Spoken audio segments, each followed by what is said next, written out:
Good morning, everyone.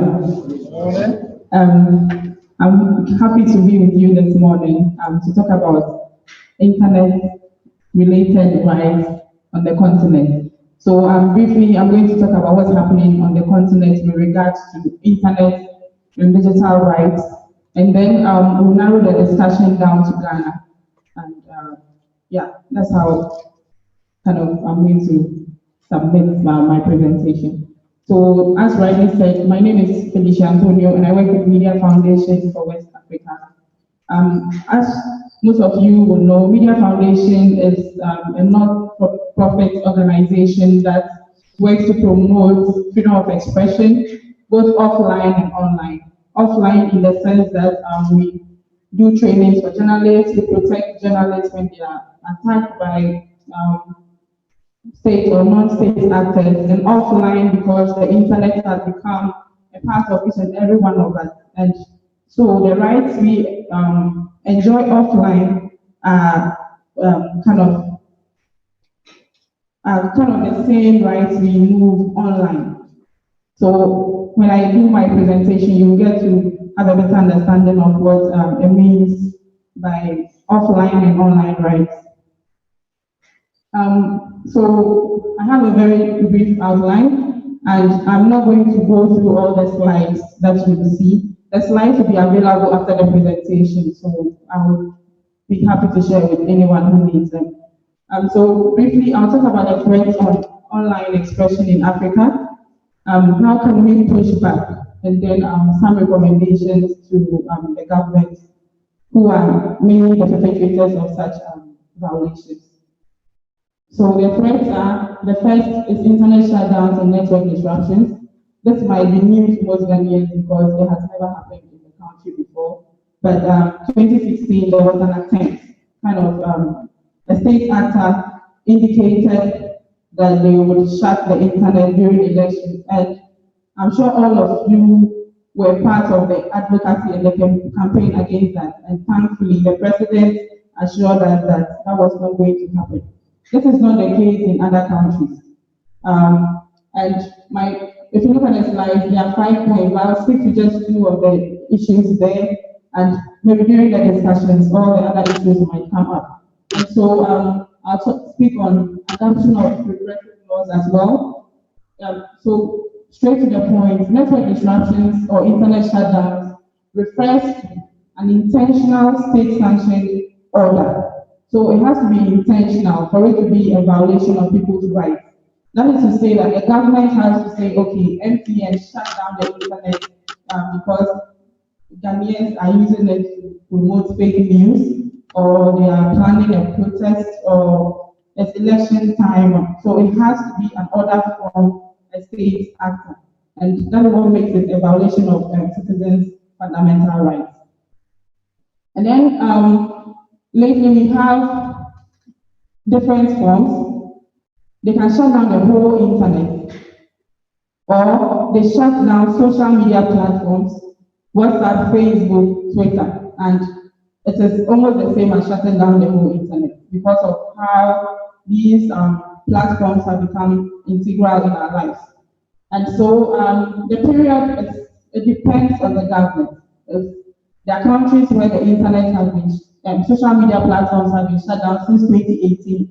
That is Chad, and it's still off. We have done several campaigns in that country, and the government has just ignored all the calls from international organizations. And citizens are in that country, and they are not able to access Twitter, Facebook, WhatsApp. And just imagine what they are missing, because they've been digitally cut off from the rest of the world. And so these are some of the challenges people are facing on the continent. I always say that you don't have to wait for an internet shutdown to happen in your country before you advocate for internet rights. You have to begin now. And when we go through the presentation, you see that the government tends to learn from others.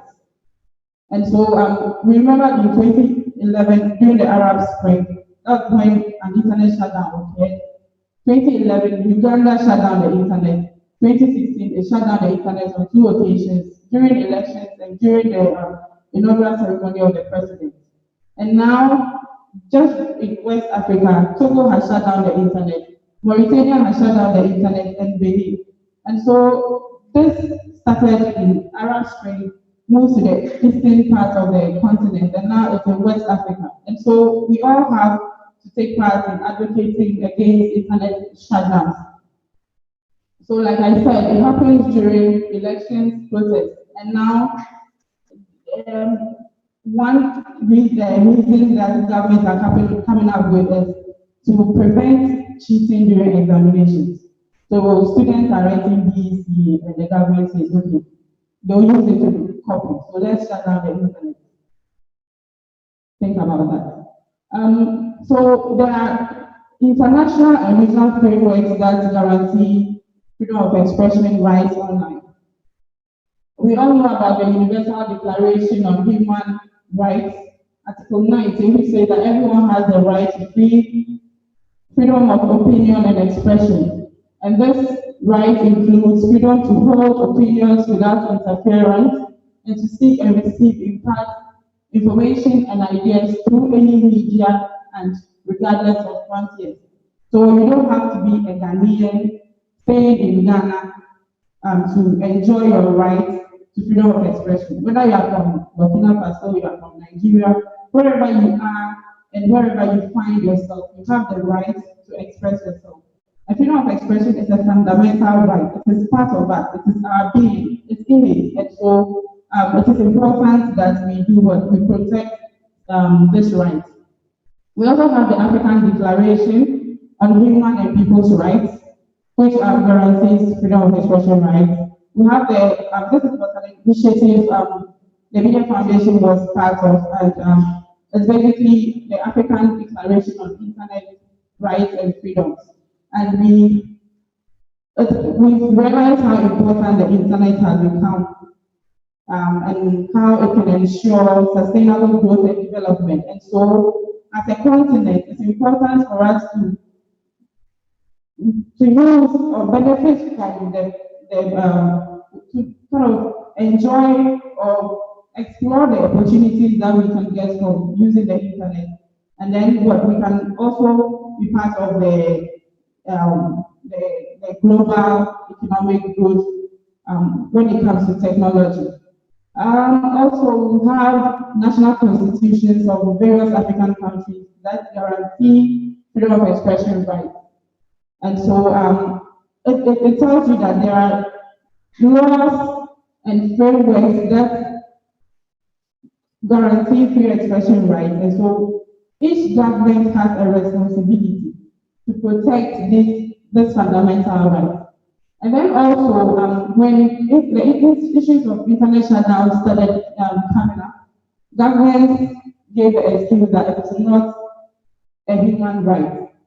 And so, from discussions and from monitoring and reporting of these incidents, the UN Human Rights Council in 2016 adopted a resolution which categorically condemned internet shutdowns.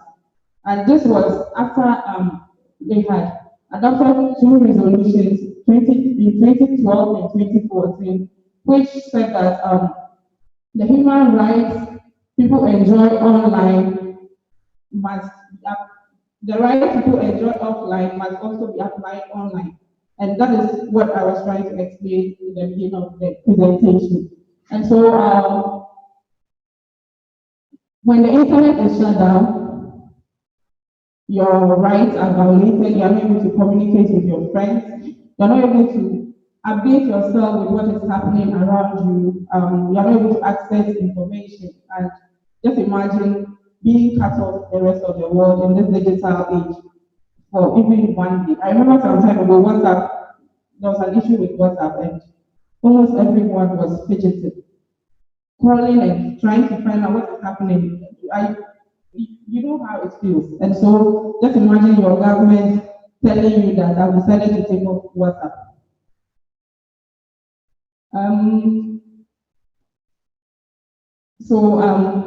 Moving on, the justification governments normally give is to ensure national security. And we are here to find out how internet shutdowns ensure national security. Because when you shut down the internet, I would feel unsafe. I wouldn't know what is happening around me. Just imagine there's chaos or there's a disaster or something, and then the government decides to shut down the internet. How will I know where to run to? How will I know where to access emergency services? So these are all the issues that you might think internet shutdowns is far away from you, but it is not. It is very, very close. So